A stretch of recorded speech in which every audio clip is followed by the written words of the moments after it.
Bienvenidos todos, hermanos, a la congregación de los santos, como dice Génesis 49, que a ese cachorro de león se habían de congregar los pueblos, y a él se congregarán los pueblos.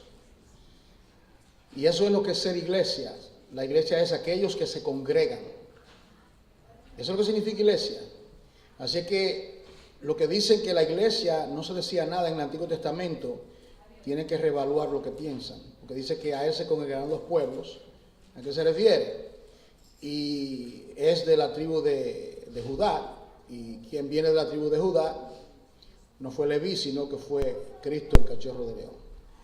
Vamos a orar, hermanos, y vamos a pedir la ayuda al Señor. Padre, en esta tarde te adoramos, te bendecimos, te exaltamos. Queremos suplicarte, Señor, la ayuda tuya en la exposición de la palabra. Padre, confesamos nuestra ineptitud, confesamos, Señor, que sin ti nada podemos hacer.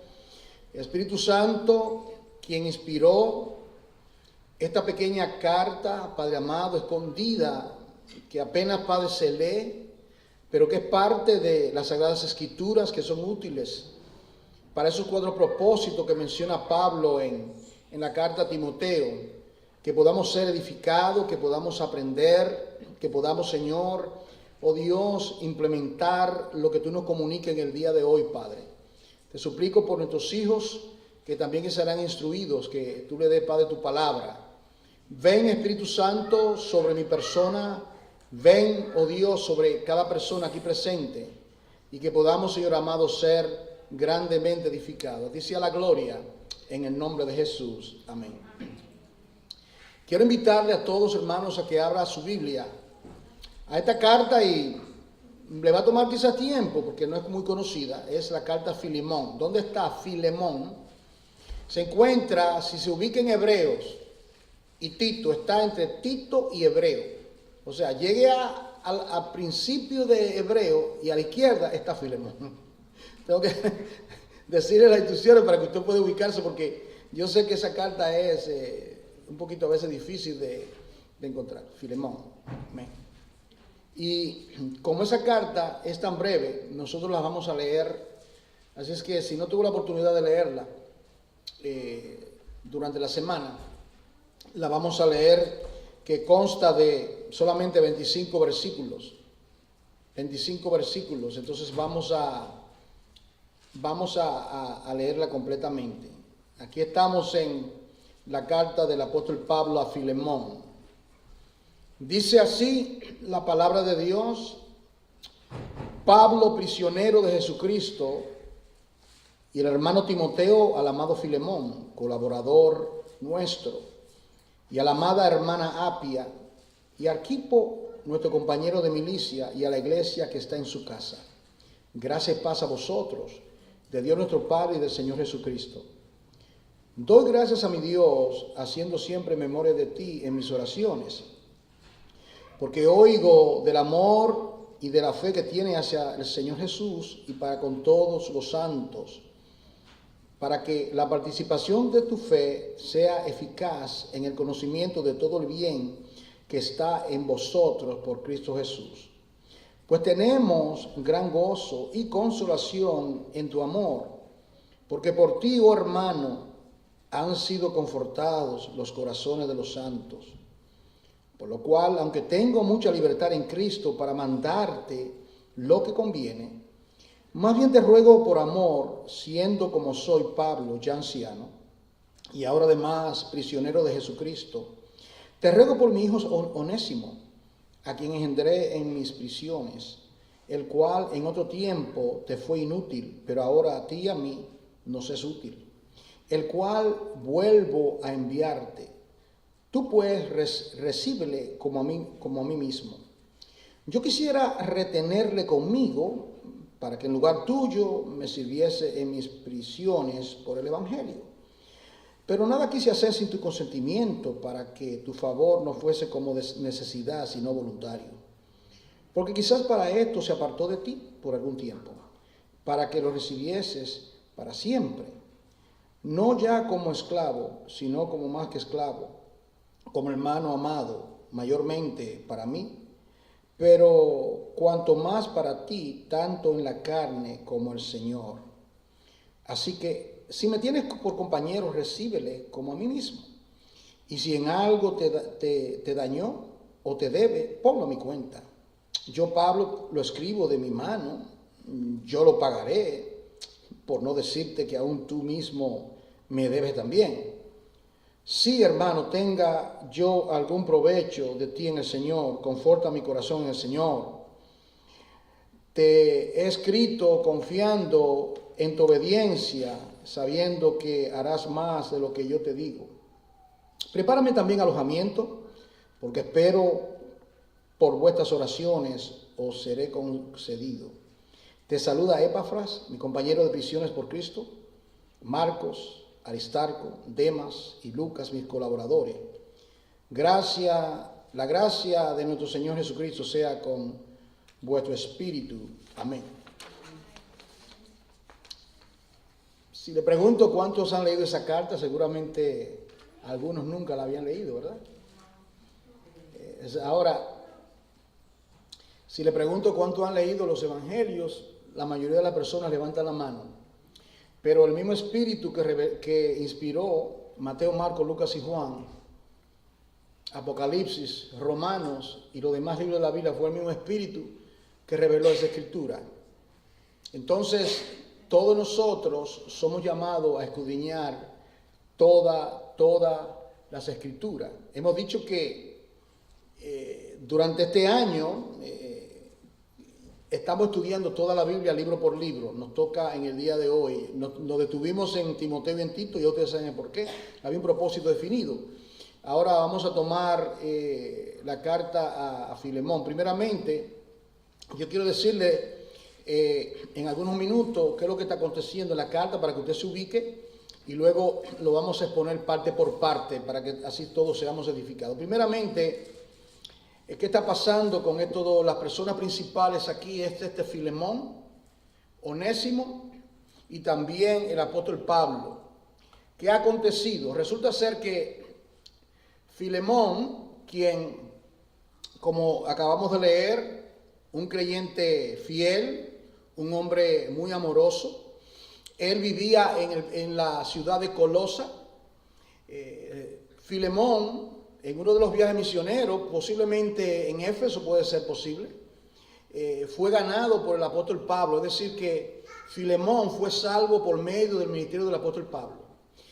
Filemón es un hombre que tiene una esposa que se llama Apia, usted lo ve ahí, Apia, se cree que esa es su esposa, y se cree que Arquipo era el hijo de esta pareja. Lo bello de este matrimonio es que ellos tienen una iglesia en su casa. Lo ve ahí en el versículo 2. Y la iglesia que está en tu casa. ¿Lo ve ahí? Es decir que esta pareja, y para tener una iglesia en la casa, significa que la casa tenía que ser grande. Y significa que Filemón era un hombre pudiente. ¿Me está entendiendo? Era un hombre con recursos, tenía una casa bastante grande. Y también Filemón tenía esclavos. Al tener una casa grande, y también tenía en ese tiempo, yo hablaré un poquito de eso, tenía un esclavo llamado Onésimo. ¿Qué aconteció? Entonces lo que aconteció fue lo siguiente, que según lo que nosotros leemos en esta carta, Onésimo se escapó, salió corriendo de la casa de Filemón.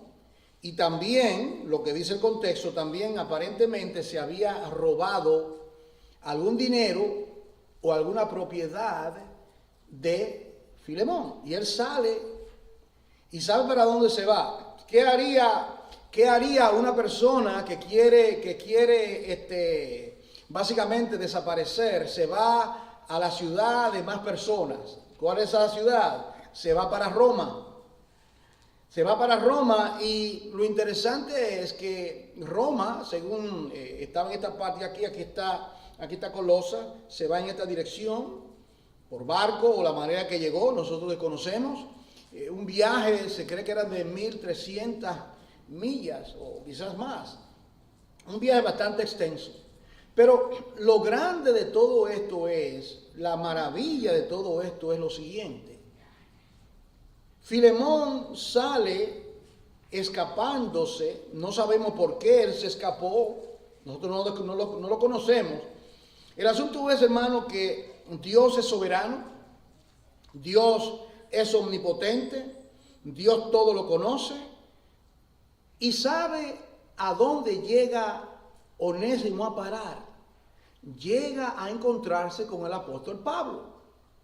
¿Y dónde está el apóstol Pablo? El apóstol Pablo está en su primer encarcelamiento en Roma, en una prisión. Y yo digo, esto no puede ser simplemente una coincidencia, que este esclavo escapado, un fugitivo, sale corriendo. No sabemos, es posible que Onésimo, por medio de Filemón, conocía del apóstol Pablo, y él sabía que Pablo estaba allá. El asunto fue que Filemón, diga usted, hermano, ¿cómo estaría Filemón cuando él de repente llega a la casa y encuentra, digamos, el closet donde él tenía su dinero, o tenía alguna propiedad, o tenía algo de valor, y la esposa Apia y el hijo le dice, mira, ¿sabe quién que este desastre que aquí fue? Pues mira, fue Onésimo. Se desapareció esta tarde y se llevó X cantidad. ¿Cómo diría Filemón? Gloria a Dios. No, Filemón estaba bien indignado porque él había comprado a ese esclavo para que trabajase en su casa. Ahora, vamos nosotros ahora aquí, queremos ver esta parte aquí. El tema que nosotros queremos es de la esclavitud a la libertad. Porque resulta ser que Onésimo era esclavo. Y cuando él regresa un hombre completamente libre, ¿verdad? Y vemos nosotros cómo Dios valoriza la dignidad humana. A nosotros, cuando uno lee el tema de la esclavitud, nosotros encontramos que la Biblia, no encontramos que la Biblia condena la esclavitud. La Biblia no condena la esclavitud. Nosotros encontramos en la Biblia, por ejemplo, un llamado a que la esclavitud sea anulada. En ningún lugar encontramos nosotros, vamos a pensar, vamos a usar la cabeza que Dios nos dio. ¿Qué acontece si el cristianismo le dice o incita a las masas a rebelarse? Masacre por todas partes. Porque lo primero que haría Roma es que había en Roma 60.000 esclavos. Era algo, una práctica.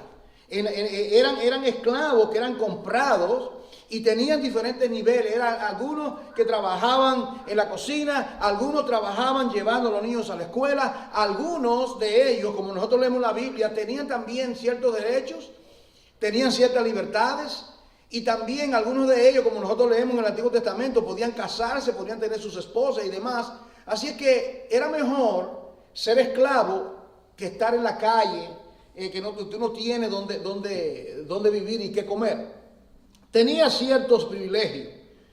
Y en la Biblia nosotros vemos que la Biblia, por ejemplo, condena el adulterio, condena el politeísmo, la idolatría, más dioses, y esos textos que están ahí. Pero en ningún lugar encontramos nosotros en el Antiguo Testamento que Dios le dice, rebélense contra ustedes son hijos de Dios y ahora no, todo lo contrario. ¿Cuál es el ejemplo clásico en el Antiguo Testamento de que Dios tolera la esclavitud, pero cuando Él quiere libertar a su pueblo de la esclavitud, Él actúa con brazo poderoso? ¿Quién dijo el pueblo de Israel en los 400 años de cautiverio? ¿Quién dijo eso? ¿Cuántos años estuvo Israel en cautiverio? 4 siglos. Y usted recuerda que en el capítulo 15 del libro de Génesis, Dios le dice a Abraham, ¿qué le dice? Le profetiza y le dice a Abraham, ten por cierto que tu descendencia estará esclavo y servirán a un pueblo extranjero. Pero luego, al cumplirse los 400 años, yo Jehová con brazo extendido lo voy a libertar. Pero estuvieron en cautiverio. Recuerda, recuerda que Jacob entró a la tierra de Gosén, 70 personas, y en 400 años se multiplicaron, dicen algunos cálculos, de más de 1 millón de personas había en esa tierra. Y Dios con brazo extendido. Ahora, en la Biblia habla hay diferentes niveles de esclavitud, ¿verdad? Por ejemplo, en Éxodo 22:3, por ejemplo, el ladrón que hará restitución será vendido por su hurto. En otras palabras, un ladrón lo cogen y él puede pagar para restituir lo que robó. Ok, ya me cogiste con la mano en mamá, soy tu esclavo. De la única manera que te puedo pagar es que ser esclavo tuyo. Había ese tipo de esclavitud. Y había diferentes tipos de esclavitud. Miren lo que dice aquí en Éxodo 21:16. Dice: asimismo, el que robare una persona y la vendiere, o si fuera hallada en sus manos, morirá. Mire esto. Es decir, que secuestro de esa manera. Entonces, la gente que compraba esclavos de África, seguro que la mayoría de estas personas no eran esclavos por contrato, sino por ser vendidos. La esclavitud, por ejemplo, en África. Entonces, la palabra esclavitud a nosotros nos estampa una imagen negativa. Nosotros pensamos, por ejemplo, en los Estados Unidos. Pensamos en Abraham. Yo recuerdo cuando iba a high school, estudiábamos, ¿verdad? Había ¿cómo se llama? Frederick Douglass. Yo recuerdo que leí un libro que se llamaba Frederick Douglass Fight for Freedom. Era uno que luchó contra la esclavitud. También Abraham Lincoln y otros lucharon para los derechos humanos. Pero en la Biblia nosotros encontramos que Dios tolera la esclavitud y pone leyes sobre la esclavitud. Ahora, cuando nosotros llegamos al Nuevo Testamento, en cuanto a la esclavitud en el Nuevo Testamento, se condena a los secuestradores o comerciantes de esclavos. Vender a seres humanos y llevarlos a esclavitud, eso es inmoral, eso es pecado hacerlo. Alguna persona dice, bueno, Dios estará a favor de la esclavitud. No, la Biblia habla claramente en contra del robo. Éxodo 20:15, es decir que Dios está en contra de la esclavitud. La Biblia habla claramente en contra del comerciante o vendedor de esclavos. Éxodo 21:16 y otros versículos. La Biblia da ejemplo de la esclavitud y muestra que es la libertad. Un ejemplo está en el libro de Éxodo, que yo le acabo de mencionar a ustedes, el libro de Éxodo, donde el pueblo de Dios está en esclavitud. La Biblia habla en Isaías 61 y otros textos más de librar a los cautivos. ¿Y qué dice la Biblia? Si el Hijo del Hombre os libertare, seréis verdaderamente libres, porque hay otro tipo de esclavitud. O sea que la persona que se encuentra aún en el día de hoy, todavía en algunos lugares en el planeta, todavía hay personas hay lugares donde se practica la esclavitud. Ahora, una de las cosas, cuando uno habla de la esclavitud, aquí hablando, por ejemplo, la Biblia habla de una esclavitud que es peor que ser un esclavo del hombre. La esclavitud principal que los seres humanos experimentan es la esclavitud por yugo del pecado. Considere usted a Onésimo. Onésimo, este esclavo, este hombre, él era un esclavo. Y él se encontraba viviendo en la casa de Filemón con Apia, con su hijo, con otros esclavos, y se había expuesto seguramente a la palabra de Dios, porque dice que había una iglesia en su casa, pero todavía Onésimo no había tenido la experiencia de conocer a Jesucristo como su Señor. Y miren lo que aconteció, que él dio ese viaje de 1200, 1300 millas desde Colosa hasta Roma. Y allá en el lugar donde uno menos esperaba que había de encontrarse con Jesucristo, allí estaba Jesucristo esperándolo. Y mire, usted nota que esta carta está llena de ternura, tiene un tono amoroso. Mire cómo le dice Pablo. Pablo le dice, usted nota que Pablo no dice, Pablo, apóstol de Jesucristo, ¿cómo comienza la carta? ¿Cómo comienza? No comienza con Pablo, dice Pablo, prisionero de Jesucristo. Él no comienza, en otras palabras, Pablo podía ordenarle a Filemón como apóstol, como fundador de la congregación por medio de ello. Mira, yo te ordeno, yo como apóstol, no, nada de eso, sino que él apela al corazón de Filemón, sabiendo que Filemón era un siervo de Dios, que Dios iba a obrar en el corazón de Filemón, que el corazón de Filemón se iba a endurecer. Lo que Pablo quiere hacer es que Onésimo regrese a la casa de su amo Filemón, y que Filemón, como el hijo pródigo que llega arrepentido, lo abrace, lo ame, lo perdone. Eso es lo que trata aquí. Y esto es un cuadro más que una historia linda que está en la Biblia de 25 versículos. Esto es un cuadro específicamente de lo que Dios hizo con la vida de nuestra vida. La Biblia habla que nosotros éramos esclavos del pecado. La Biblia dice que nosotros estábamos muertos en delitos y pecados. La Biblia dice que nosotros somos reos, que vamos a la condenación eterna. Pero la Biblia dice también en Juan capítulo 8 que si el Hijo nos liberta, nosotros seremos verdaderamente libres. La única libertad que te hace libre es la libertad de conocer a Jesucristo como el Señor de nuestras vidas. Entonces, ahora mira aquí, cuando uno mira la epístola completa, ¿verdad? Mira cómo se divide en estas secciones. Primeramente está el saludo, los primeros 3 versículos, mírenlo ahí. Esos 3 versículos. Y note, dice Pablo, siervo de Jesucristo. Y también a Pablo en la salutación se une Timoteo, a Filemón, colaborador nuestro, y a la hermana Apia y Arquipo, nuestro compañero de milicio, y a la iglesia que está en su casa. Miren la sabiduría del apóstol Pablo. Esta es una carta personal, muy personal. Está hablando de un esclavo que se escapa y llega ahora a Roma, se encuentra con Pablo, y Pablo conoce a Filemón, y ahora Pablo habla con Onésimo. Onésimo se convierte por medio del ministerio de Pablo, y ahora Pablo toma la carta, escribe esa carta de 25 versículos, la pone en el pergamino y le dice: yo quiero ahora que tú regreses a tu amo.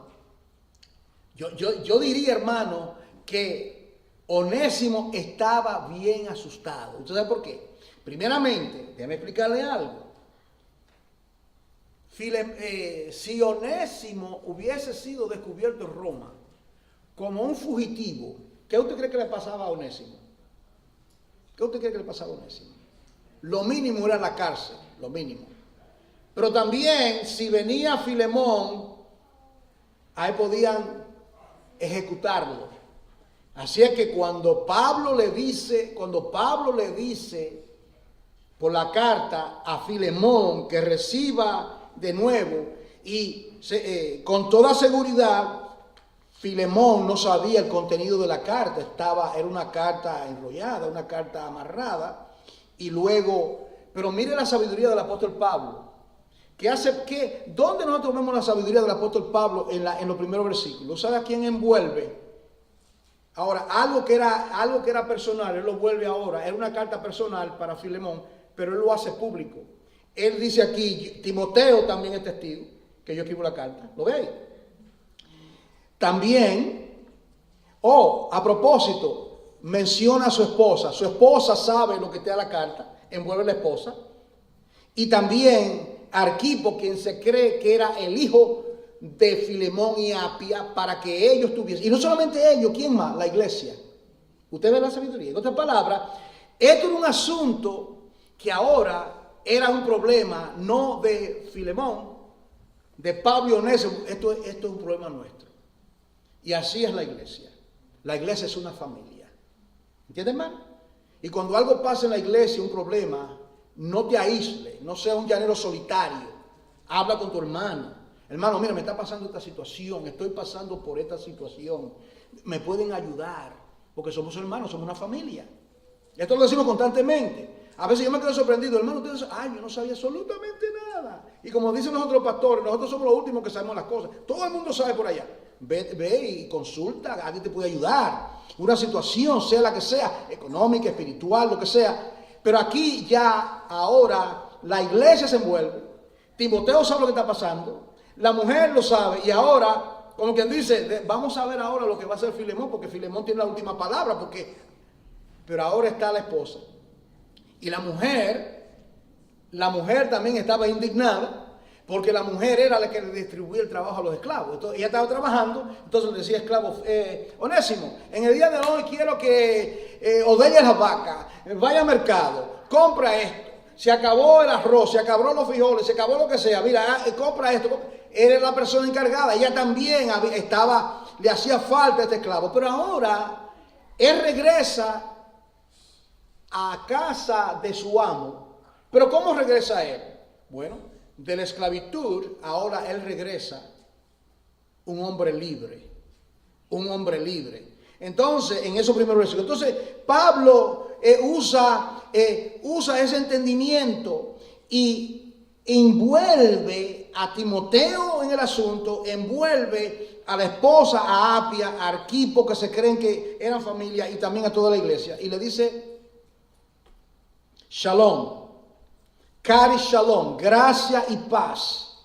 Gracia y paz. Gracia, caris, la manera romana como se saludaban.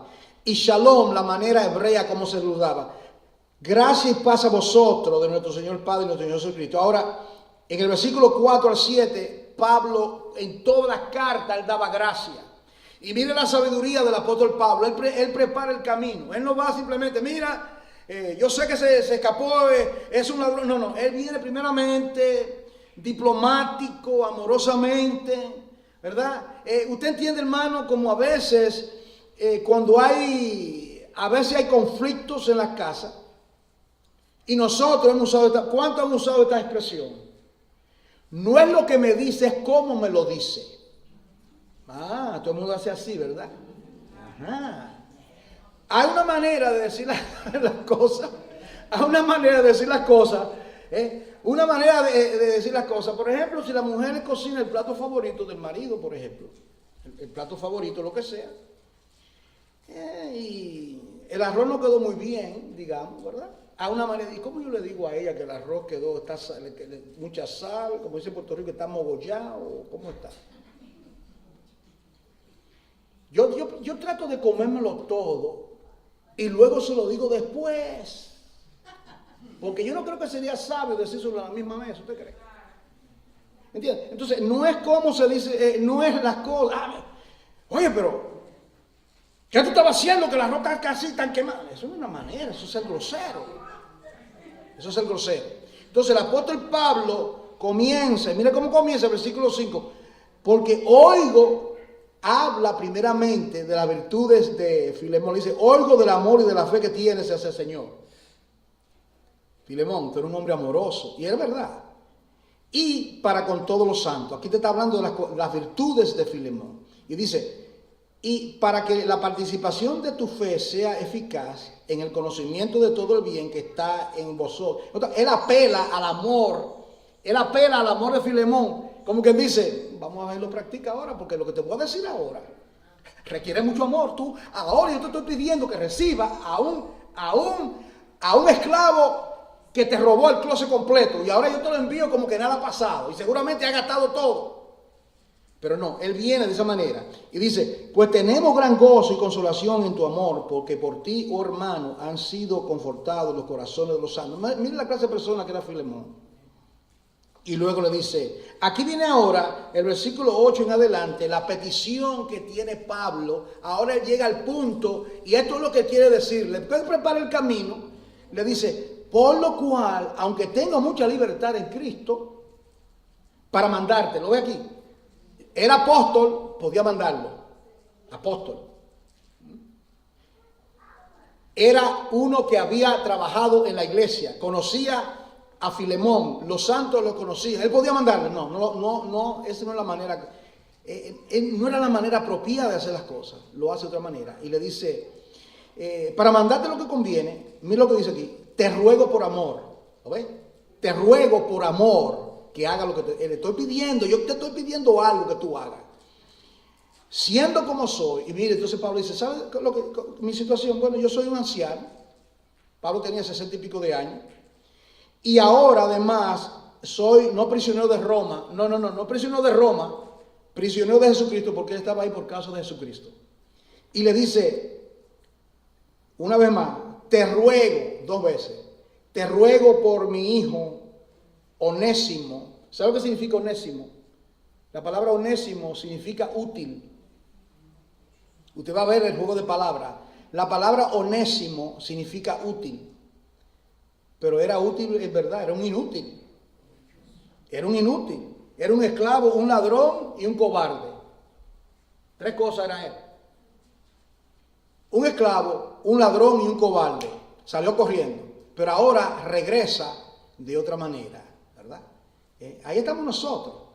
Ahí estamos nosotros en esto. Entonces ahora viene y le dice, a quien engendré mis prisiones. Significa que engendré mis prisiones significa que él le predicó el evangelio a Onésimo y él se convirtió a Jesucristo. Ya Dios lo había salvado. Ya es un hombre diferente. Es un hombre diferente, pero hay un problema. Todavía es esclavo y todavía, según, era un ladrón y un fugitivo. ¿Qué vamos a hacer? Yo creo en la restitución. ¿Usted me está entendiendo, hermano? Usted sabe, hay una enseñanza bíblica que no se practica, que es la restitución. Yo lo he dicho aquí varias veces. Si usted era inconverso y usted defraudó a una persona, ahora que usted cree, yo soy libre en Cristo, ¿y lo que le cogiste prestado ahora? ¿Lo va a dejar ahí en el aire? Esto es lo que está pasando aquí. Esto es lo que está pasando aquí. Restitución, porque tú eres cristiano ahora y cambiaste de dirección y dejaste al pobre hombre con el préstamo, con lo que sea. No. Yo sé lo que le digo, a mí me han dejado colgando unas cuantas veces por ahí, pero no vamos a entrar en eso. Ahora, mire esto, hermano. Dice entonces, ahora ese es mi hijo, como yo te engendré a ti, Filemón. Ahora, tú eres el amo. Onésimo es esclavo tuyo todavía, pero ahora es un creyente como tú. Ahora están. ¿Y qué dice Gálatas 3:28? Que en Cristo no hay ¿qué? ¿Qué es lo que no hay? No hay esclavo, que todos somos. Ahora Pablo lo que quiere es llevarlo a él. Lo que él quiere es la reconciliación, el perdón. Y le dice, el cual en otro tiempo te fue inútil. ¿Lo ves lo que dice el juego de palabras? Ese se llama Onésimo. Usa la palabra inútil. Pero ahora a ti y a mí nos es útil. Ahora el nombre, le dieron un nombre llamado útil y en realidad eras un inútil. Salió de tu casa como un ladrón inútil, pero ahora va a regresar a tu casa como un hombre útil. Eso es lo que hace el poder del evangelio en la vida de uno. El poder del evangelio nos hace a nosotros personas útiles. El poder del evangelio nos hace a nosotros ser personas, por ejemplo, en el trabajo, ser más eficiente. En todo lo que uno emplea. Yo pienso, hermano, que la persona más responsable en un trabajo debe ser un creyente. Debe ser un creyente. Mientras los otros están buscando la manera de matar el tiempo, de hacer las trampas, el creyente es fiel. Aunque el jefe no me esté viendo, aquí mi amo, mi Dios me está viendo y yo tengo que trabajar 8 horas, yo voy a trabajar las 8 horas. A mí no me importa que ellos estén perdiendo su tiempo. ¿Está entendiendo, hermano? Es porque eso es lo que hace el poder del evangelio. Anteriormente vivíamos inútil, pero ahora en Cristo Jesús somos útiles. Eso es lo que hace el evangelio. Nos hace personas responsables, ciudadanos responsables, nos hace mejores padres, mejores madres, mejores hijos. Eso hace el evangelio en la vida de uno. Ahora, miren lo que dice entonces. Dice aquí, versículo 12, el cual vuelvo a enviarte. Él se fue, pero yo te lo vuelvo a enviarte para que recíbelo como a mí mismo. Miren lo que dice Pablo.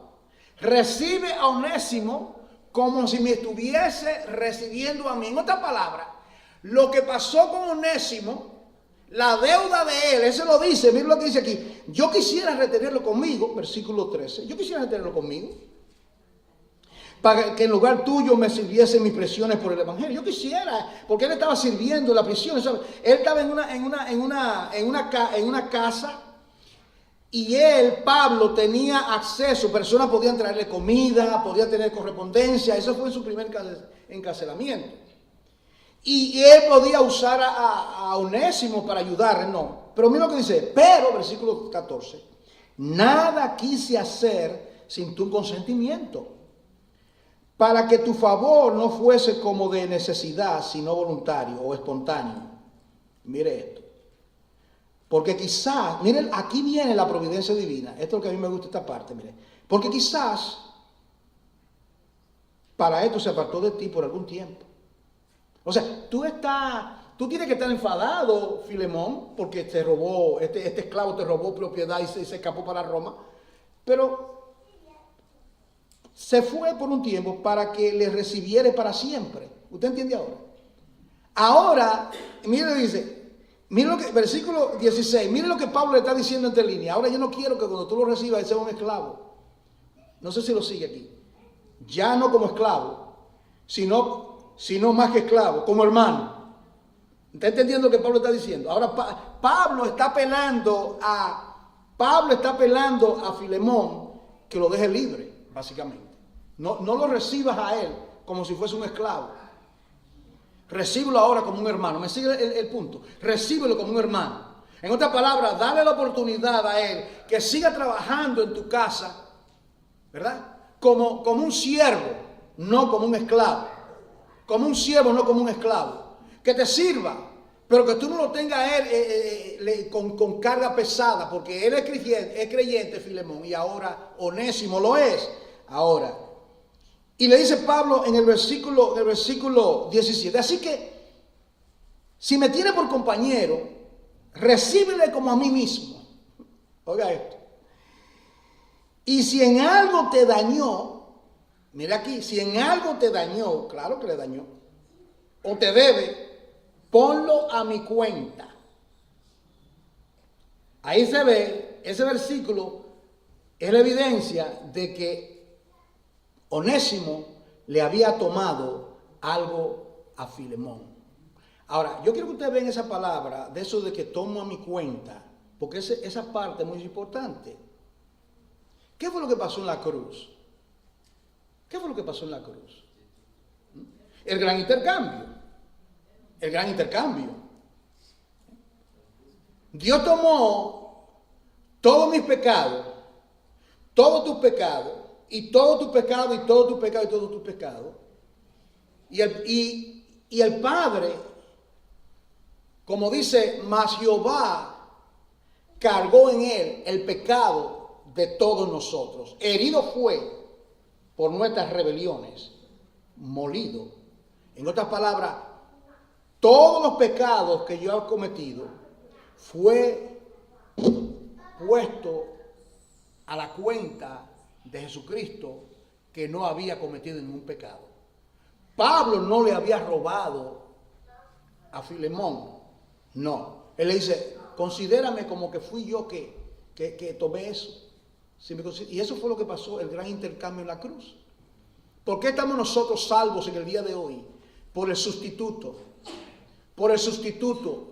La obra de expiación en el Gólgota, en el Calvario. Cristo tomó nuestros pecados en el Gólgota. Nosotros éramos el Onésimo. Nosotros éramos el inútil que habíamos robado, habíamos pecado, estábamos destituidos de la gloria de Dios.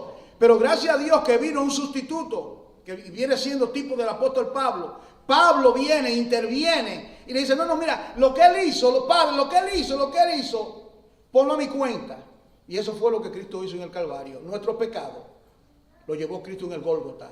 Así que es más que una historia muy hermosa de entre un esclavo y un amo. Es una historia muy bella de lo que Cristo hizo por nosotros. Ahora dice aquí que yo, Pablo, lo escribo de mi mano. Y dice aquí, yo lo pagaré, por no decirte que aún tú mismo me debes también. Parece que Filemón, yo no sé lo que Filemón le debía, pero ahí lo dice. Él le debía, no sé si en otro aspecto. Ahora, yo quiero ver esta lámina, ver aquí, de la carta a Filemón. Yo quiero que usted vea esto, ¿verdad? Eso representa, naturalmente, esa cadena Esa cadena representa nuestra vida en el pecado, atado, amaniatado por el pecado, ¿verdad? Mire ese texto. Si, hermano, tenga yo algún provecho de ti en el Señor, conforta mi corazón en el Señor. Mire, lo segundo es, en la carta a Filemón, que le decía que es la carta más corta de todos los escritos del apóstol Pablo. ¿Alguien aquí no la había leído anteriormente? Sea honesto, no la había leído, ¿verdad? Algunos no la habían leído. Ok.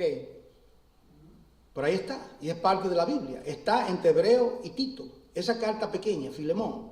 Entonces, es la carta de Pablo y Timoteo dirigida a un discípulo activo, bien conocido y pudiente. Fue dirigida a Filemón, Apia y Arquipo. Se menciona además como cercanos a Pablo a Epafras, Marcos, Aristarco, Demas y Lucas. Y el tema principal es por la libertad de Onésimo. La libertad de Onésimo, ese es el punto principal, ¿verdad? Y también esta parte también de Onésimo, ya usted ve en la parte de Onésimo que significa que es útil. Esclavo de Filemón en funciones comerciales, eso era lo que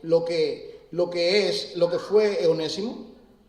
Esclavo que falló en su encomienda. Lo que está diciendo aquí es que posiblemente lo mandó a hacer una transacción financiera, ¿verdad? Y cuando él vio esa cantidad de dinero, y bueno, esta es mi oportunidad de yo salirme de esta situación. Fue vencido por el dinero, por el recurso. Cogió ese dinero, abordó un barco, no sé la manera que lo hizo, y la soberanía de Dios, hermano, llevó a Onésimo a la misma puerta donde estaba el apóstol Pablo. ¿Usted cree que cuando nosotros éramos fugitivos de la justicia divina, usted cree que fue por coincidencia que usted llegó a oír el mensaje libertador del Evangelio? ¿Usted cree que eso fue una coincidencia? ¿Usted cree que eso pasó simplemente porque una coincidencia que yo un día, fíjate, y dio la coincidencia que yo fui a esta iglesia que me invitó la hermana, después que me había invitado por 20 años, y un día dije, voy a ir?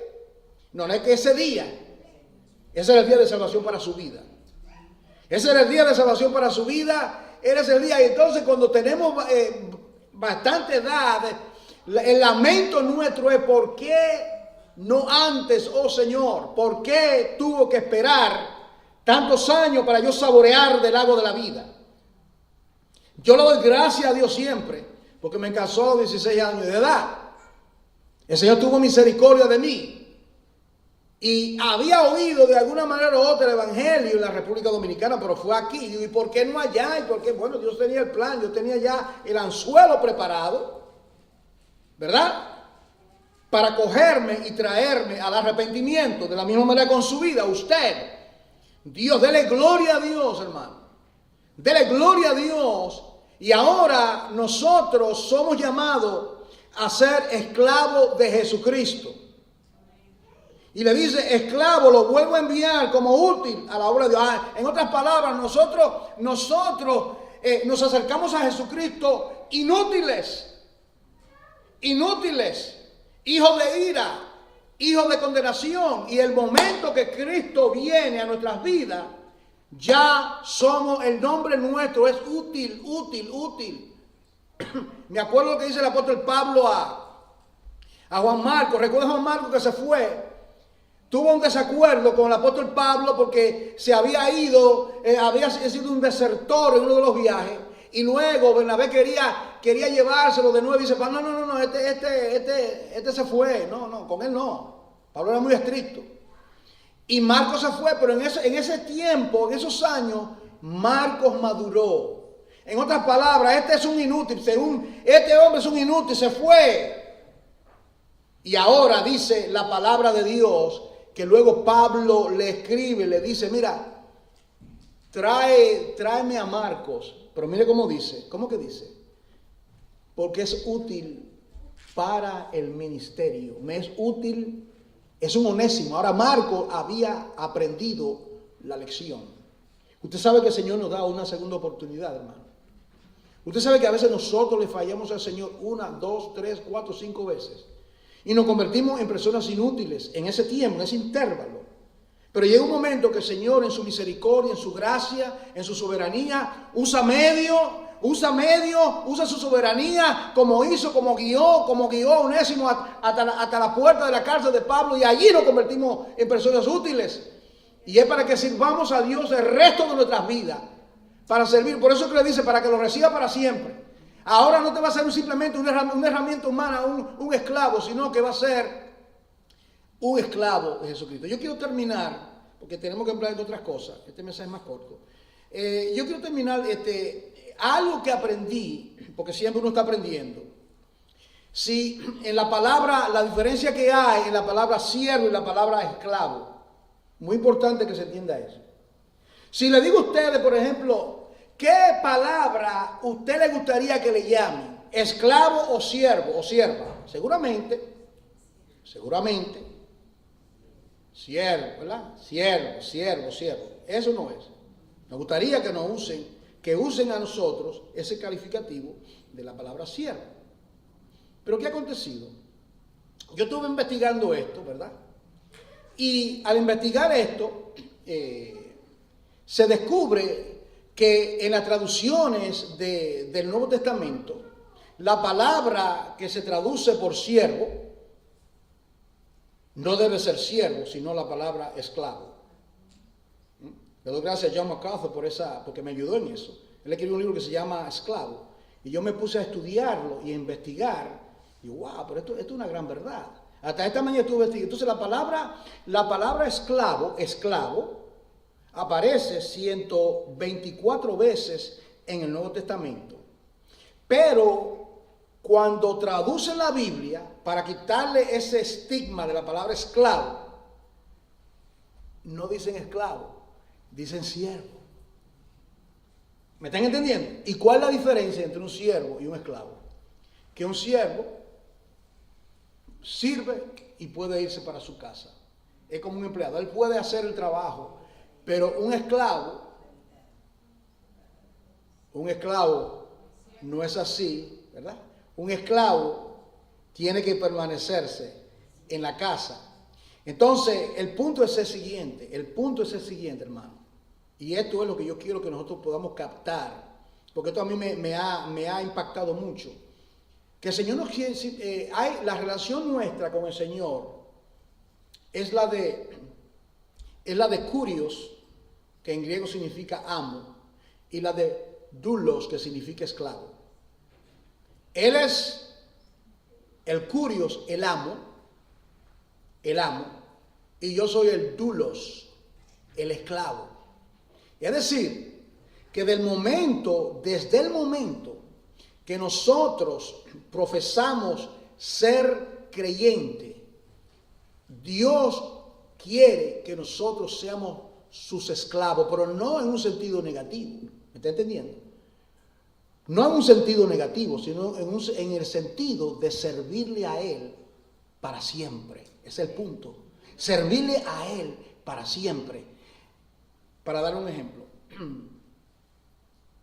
¿Por qué me llamáis kurios y no hacéis lo que yo digo? ¿Por qué me llama Señor, Señor, y tú no haces? ¿Entiendes? Tú eres el dulo, tú eres el esclavo, tú me perteneces. ¿Cómo que te pertenece? ¿Cómo era que los esclavos se convertían en esclavos? Iban al mercado y pagaban el precio y sellaban como una vaca, le ponían una marca, y ese esclavo era llevado a la casa para servir a su amo para siempre. Eso significa entonces que en el momento que nosotros éramos fugitivos del pecado, saliendo corriendo porque habíamos cometido miles de iniquidades, y el Señor nos intercepta, y el Señor envía un Pablo a nuestras vidas, y el Señor nos redime, y el Señor nos compra, Él nos sella. Hemos sido sellados para el día de redención, y desde ese momento nosotros nos comprometemos a servirle a Él para siempre. De manera que sería más correcto llamarnos, bíblicamente hablando. Yo estoy investigando esto, porque esto es de gran relevancia. Los traductores, yo estuve mirando esta Biblia, la mayoría de los textos dice siervo. La concordancia Strong, que es la concordancia que yo me consulto, de todas, yo me quedé con la boca abierta. ¿Cómo no la concordancia Strong? Traduce doulos una sola vez de 124, todo es siervo. ¿Sabes por qué? El estigma de usar la palabra esclavo. ¿Me entiende el punto, hermano? Porque el asunto que hay, la esclavitud de los africanos, entonces cuando traducen la palabra, en vez de usar la palabra bíblica que es esclavo, ellos pusieron una palabrita siervo. Un siervo, sí, pero no es lo mismo. ¿Cuántos están entendiendo el punto? Esto es muy importante, esto es muy importante, porque una cosa... Porque el amo que tenía, mire, tenía siervo y esclavo. Tenía siervo y esclavo. Por ejemplo, Dios le dijo a Israel, cuando un israelita compre si es hebreo, no será esclavo, será siervo. No lo va a tratar como tú tratarías a los demás de otras naciones. A los demás de otras naciones tú lo pueden ser esclavos, pero si es un judío, hermano tuyo, no lo va a tratar como esclavo, lo va a tratar como siervo. Usted lo ve aquí, déjame ver si lo encuentro, lo voy a leer esto, hermano, porque es importante. Déjame ver si está en Éxodo 21, si mal no recuerdo. Sí, mire, Éxodo 21, mire la ley de los esclavos. Estas son las leyes que le propondrá si comprare siervo hebreo. ¿Lo ve ahí? 6 años servirá, mas al séptimo saldrá libre de balde. Si entró solo saldrá. Si tiene mujer, saldrá él y su mujer con él. O sea, estos son a los hebreos. Le dice, si tu amo te hubiere dado mujer y ella te diere hijos o hijas, la mujer y sus hijos serán de su amo. ¿Qué le parece esto? Él saldrá solo. Vino a servir y el amo, hoy le cayó bien esa sierva. Mira, me cae bien. ¿Tú eres soltera? Sí, ok, vamos a hablar con el amo. Hablan con el amo está de acuerdo. Pero si él se quiere ir, que no crea que se va a llevar a la mujer, los hijos porque fue el amo que se lo dijo. ¿Está entendiendo, hermano? Ese era el asunto. Ahora, ¿pero qué pasa? Pero el siervo, note usted que estos son los hebreos.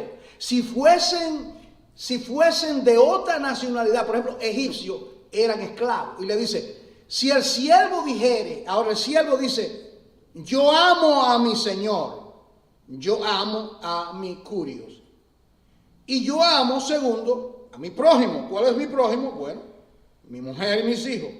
Dice, yo no voy a salir, ¿sabe una cosa? No voy a salir libre. ¿Por qué usted cree que no se va a salir libre? Si era un hombre soltero y ahora se encuentra con una mujer. No tenía hijos y ahora tiene un cuadro de hijos hermosos. Había prosperado en la casa de su amo. ¿Por qué va ahora él a dejar a su mujer, a dejar a sus hijos y aventurarse por ahí sin saber que se va a comer el próximo desayuno? Él dice, no, yo me voy a quedar acá.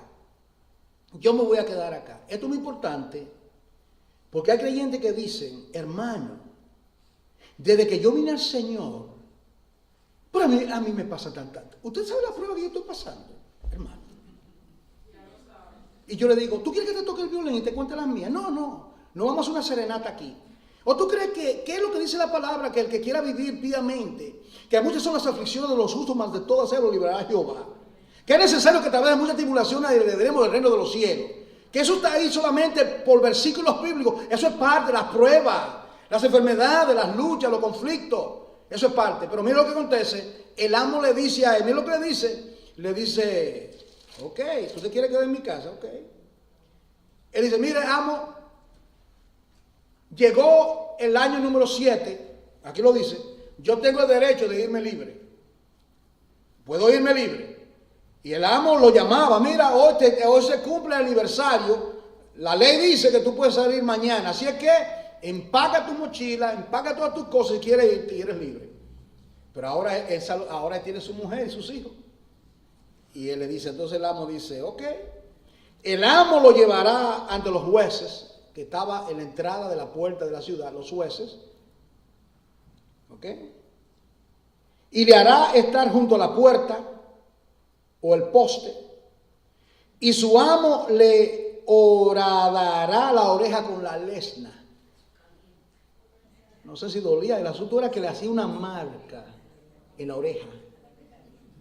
Esa marca, mira lo que significa esa marca. Y será su siervo para siempre. Se quedará, será su amo para siempre. ¿Qué significa eso en cuanto a nosotros? ¿Cuánto tienen la marca en la oreja?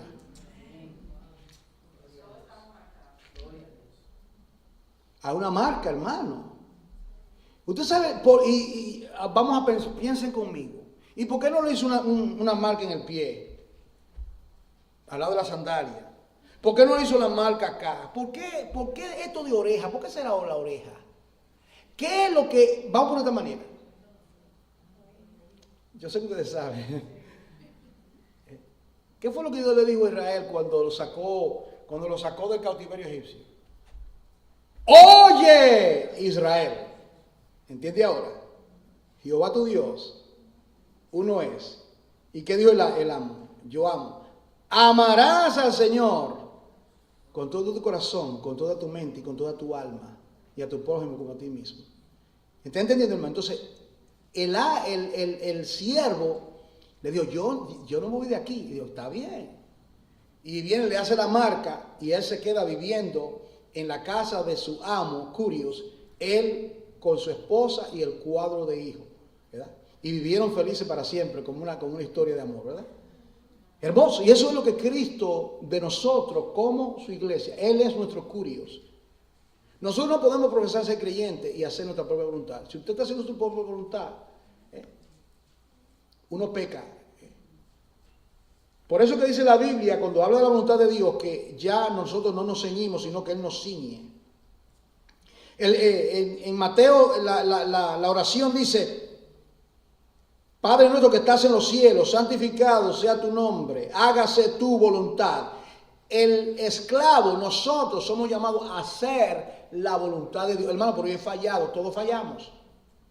Pero vamos mejorando, ¿me está entendiendo, hermano? Vamos aprendiendo obediencia. ¿Cómo aprendió el hijo obediencia? En lo que padeció, las pruebas, las persecuciones, los conflictos en la vida nos ayudan a nosotros a tener más obediencia.